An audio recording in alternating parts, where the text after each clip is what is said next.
subscribe to my channel and also press this bell icon.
ఈ రోజు ప్రొద్దుటూరు 13వ వార్డులో ఉన్నాం.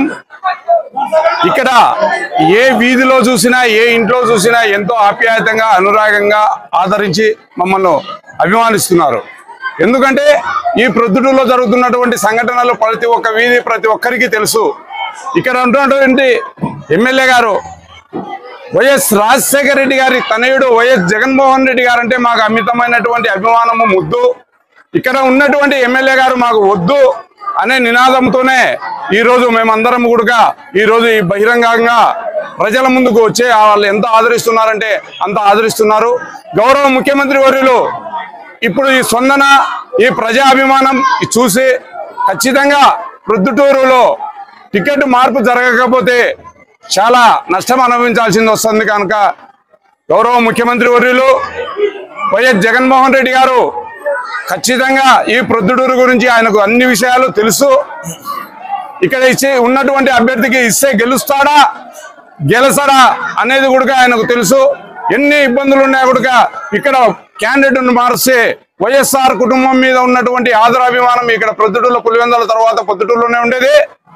వారు ఖచ్చితంగా మంచి మెజార్టీతో, ఒకవేళ నాకు టికెట్ కావాలని నేను కోరుకుంటున్నాను, ఖచ్చితంగా గౌరవ ముఖ్యమంత్రి వర్యులకు వైఎస్ కుటుంబానికి మేము ఎంతో అభిమానంగా ఆప్యాయతంగా నిస్వార్థంగా సేవ చేస్తున్నటువంటి వాళ్ళమే. ఒకవేళ మాకు కిందక రాకపోతే వైఎస్ఆర్ కుటుంబంలో అయినా ఎవరికి ఇచ్చినా కూడా మేమందరము కూడా ఇర్ఫాన్ అయితేనేమి, మురళి అయితేనేమి, లక్ష్మీరెడ్డి అయితేనేమి ప్రతి ఒక్కరము, మున్నీర్ గాని భాస్కర్ గాని ఎమ్మెల్సీతో కూడా అందరం కలిసికట్టుగా పని చేసి ఈ ప్రొద్దుటూరులో 30-35 మెజారిటీ ఖచ్చితంగా తెప్పిస్తామని చెప్తున్నాను. ఇదే గినక ఆయనకి ఇస్తే 30,000 ఓట్లతో ఓడిపోతాడని మేము ఘంటాపదంగా చెప్తున్నాం. ఎందుకంటే మాకు ఇక్కడ ఉన్నటువంటి పరిస్థితులు మాకు తెలుసు.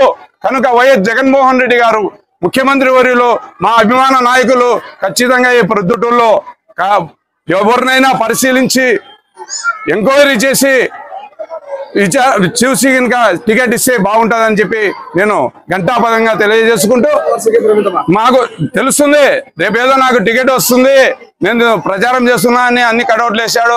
టికెట్ ఎవరు అనౌన్స్ చేయలేదు. అనౌన్స్ చేసిన తర్వాత మా నిర్ణయం మేము చెప్తామని చెప్పి కూడా తెలియజేసుకుంటున్నాం. నాతో నడిచినటువంటి ఈ రోజు ఇక్కడికి వచ్చేసి ఈ వార్డులో ప్రతి ఒక్క ఇంటికి పోతే ఎక్కడ చూసినా నన్ను ఆదరించినటువంటి వారికి, నాతోటి నడిచినటువంటి వారి మా అందరికీ, మీడియా మిత్రులకు, ప్రతి ఒక్కరికి పేరు పేరున హృదయపూర్వక పేరు పేరున ధన్యవాదాలు తెలియజేసుకుంటూ సెలవు తీసుకుంటాం.